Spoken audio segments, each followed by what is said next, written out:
Zeev was telling the peeler that was bearing down on the gore on our doorstep, "It's all right, officer, Darren had a nosebleed." There was no mammy goats visible now, only a pair of black bin bags Zeev had knotted upright on the curb like card game corpses. Well, Musa junked the fag, so he did. Started speaking French to himself. His skin seemed to be crawling away, like every atom had decided to emigrate, as if he was waiting to be taken out by a splinter group of his own mind. At each table sat a couple with down-lit photo booth faces, with lumpy greased hair and bulging gobstopper cheeks, holding hands shyly, calling each other Myra and Ian. Moose's black-jeaned legs ran from table to table, thumping and shouting, "Lovers of the oppressed, executioners of the rest!" That brought him buckets of shush. "I would like to make a statement. One time we said we'd blow up your military orchestra. That was the empty boast of the chained elephant, our disorganized, fantasist third world force. Now, someone wants to make us seem to be the Nostradamus of the exploding torsos. So we know you're watching. What we want to ask is, are you sure you're watching what you're really seeing?"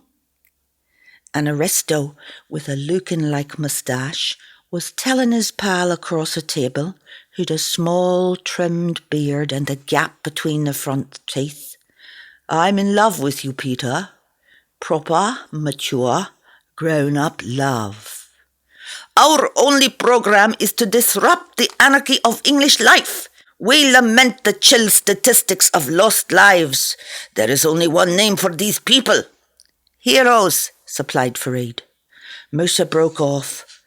All around the city, all the colliery whistles of the coal mines of London screeched to each other. Musa was glistening all over. One comrade lost for good, and the fellow was pure sweat. He was watching beggars come up to the windows, silent Indian boys, furling and unfurling luminous yo-yos for sale. Legless black children clutching their famine poster faces, their eyes smoke-filled with cataracts, as if someone had puffed a blue fag into their eye sockets. Zeev, sighing, cranked out food for me to serve. Bang! "One kebab for the blind Habashia." Musa hissed to Zeev, "You think these are just beggars? These are the leader's executioners. They laugh with him. They rub cream in the scars of his bypass operation. Execute us. They won't bother. They'll just bring up a concentration of men and foot. We die in the tragic crossfire." I was following this in the tilted periscope of my nails, when suddenly Musa had me grabbed by the gullet. "You Gulf Philistinian waitress, lot of things started moving since you cursed your lover. Souls go to heaven. Hamdi goes to Heathrow. Now I think we go self-service. And the principle of self-service is that you die. Here she is." He lifted me up to the crowd. "She is the one who makes your wounds come true. And now we're going to find out for you how she did it."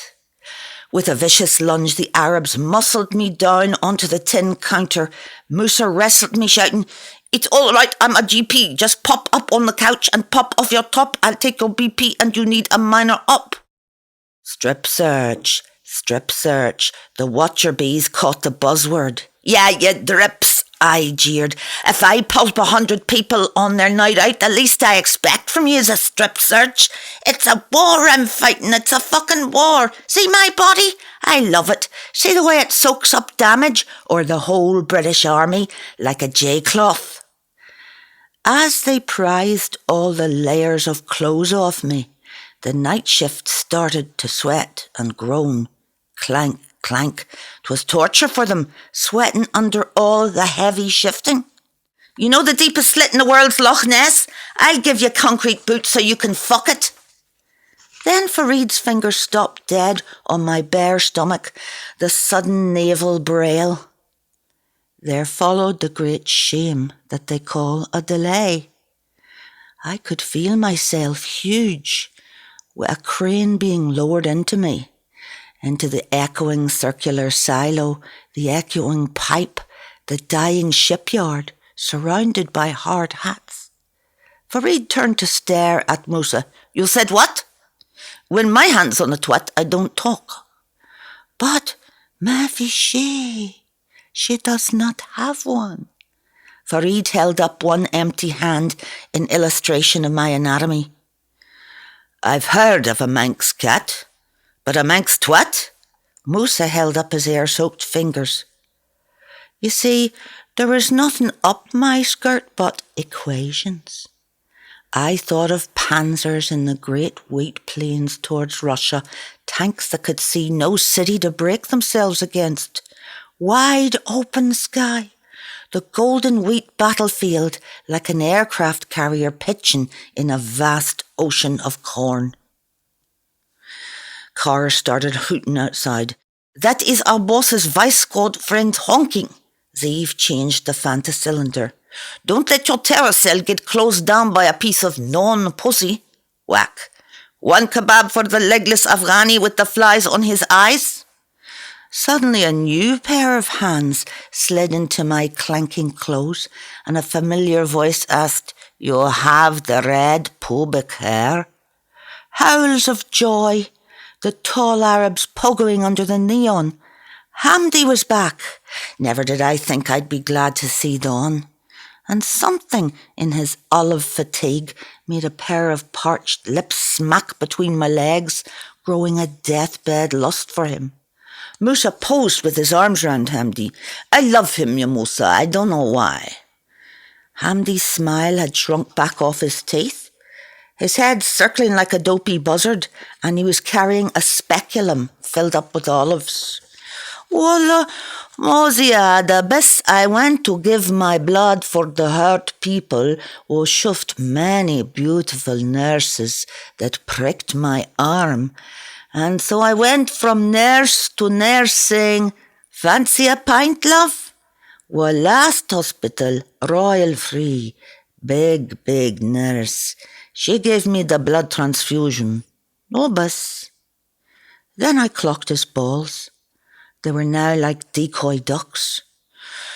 Well, I've seen many's the corpse in my time, conversed with many at the point of their death, but I'd never talked to a corpse on the point of life. That made me want to boke as I lay belly up and ransacked on the counter. The night shift dragged Hamdi downstairs for a refit. They were ready to plan a new hoax and gone down there to muffle their strategy so no one could steal their plans ever again. I trailed out into the street. I heard our kebab cutter laugh, sensing my glowing vacuum of a twat. Beautiful body, shouted a vice captain, disappearing away in the Sierra. Mine too, says I. All around me, the plate glass reflected shiny traffic. Cars that snapped from attitude to shiny attitude with sidling sudden leaps. Babies slept horizontally in their mother's arms, their mouths open as they bobbed along the deafening street. A wee girl was walking, holding an exercise book in her teeth as she pulled on her coat.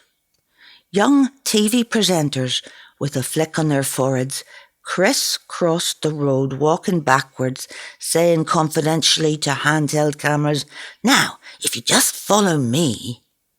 Doctors, hurrying young housemen, held up smoke-woven x-rays to the street's light, saying, My firm is frantic. And now came the vice squad alongside me in their creamy acceleration cars with their revving stares. They were given leave from their 3-line whip to trap a hooker's ass in the jaws of their central locking. They were meant to be passing vehicles, so of course they blocked the street.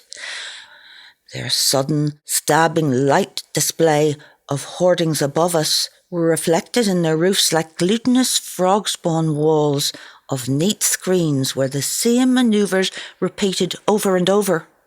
Well, I had to laugh the way them wee rockets in each screen kept shooting up to the blue at furious speed, yet none was ever fast enough to get from its own wee screen into the next. Tell me, how did you get all my friends to stop writing to me, said one watcher woman, while a fool clown asked, How are you feeling now, Chuck? Of an ancient lair figure with a long white beard, who smiled quizzically. Went away and howled for a bit, and then felt quite okay. Oh, I'd say they were sending out shifts of watchers using body cutouts, sending back the same spy, but in a new body. I turned ahead and looked in through our window. Zeev was pulling apart the Gagia machine, searching for something. Gear shafts and winches and crafts flung about in an expanding torrent. Above him, I saw the pulsing of big flies caught between one of the translucent ceiling tiles, gone crazy. Flies trapped in the grey iridescence that you call clarity. There was one ceiling crack I could imagine in the shape of a rabbit, and I felt that rabbit imagining me in the shape of a human. Zeev's mother carried out to me, "History is made by spare parts. No one tells you that till you hit the desert with no shithole and quartz toilet roll." Well, that made me fucking windy, for when your pimp says the world is evil, then you know you're in bother. I went back in and tugged Zeev's sleeve. He cut me a new navel, pushing me away with the point of his screwdriver. "Have you just splashed down here or what? You're fighting like a Martian. I forgot about the Old Testament, now I'm forgetting the new one." Memory's the glue for the tin soldier. 3 fingers knocked me across the slats. So I went away. A nanosecond later, I just popped back to ask, "There's only one thing that bothers me. What's wrong with you that's wrong with me?" You want to see the colour he turned? I seen it once in a film brochure.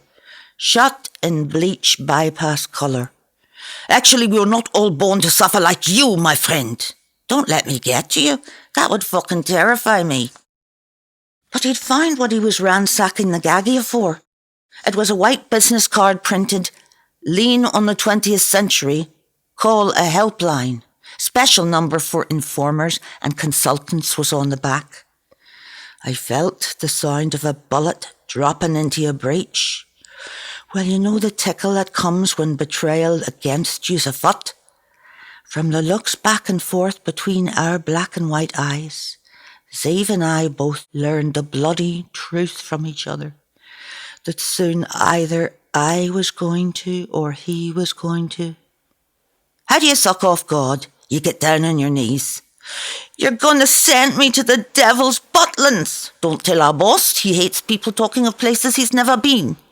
Keen jogger, is he, of other people's memories?"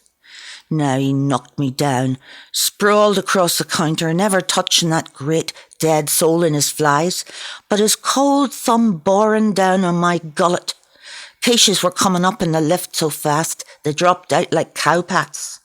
Up his nostrils was gorgeous. His eyes were a shiny brown, like a picture of cherries in a child's book. Then death borrowed my throat for a gargle. You ever see the look of the best official killer at the coup de grace? In a Gibraltar holiday shirt?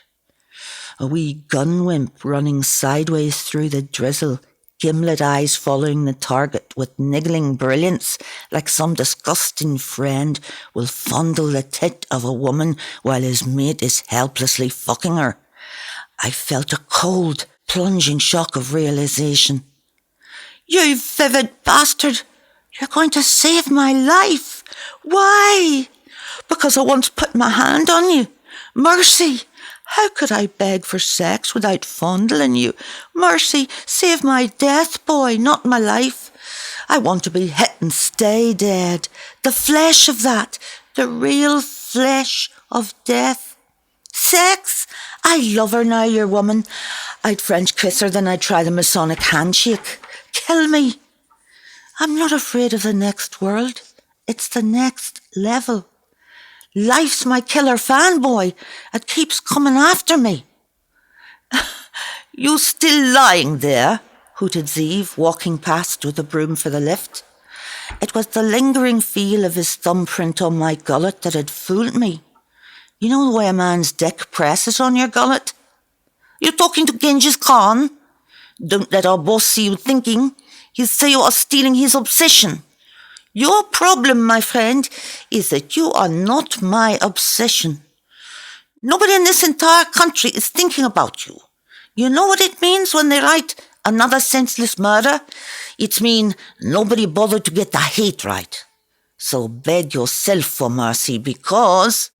The plate he tossed looped gracefully in the air. You can be a bitch or a saint, and it's all in your own mind. And whack, the plate landed on the counter. He filled it with food. Let him drain the French fries and commute my execution, for he'd forgotten that iron thumbprint he'd left on my gullet, that Masonic eye staring and winking from my throat. You can shut off the guidance on a smart missile, but you'll never wipe its last corrected coordinates. I'll never forget you. Oh, you'll stop at nothing? We fell silent, working. Oh, he could know my drift if he liked. Oh, I'll not forget you. Not knowingly and not in my sleep. If I need a kip, I'll bring a firing squad and a nightlight.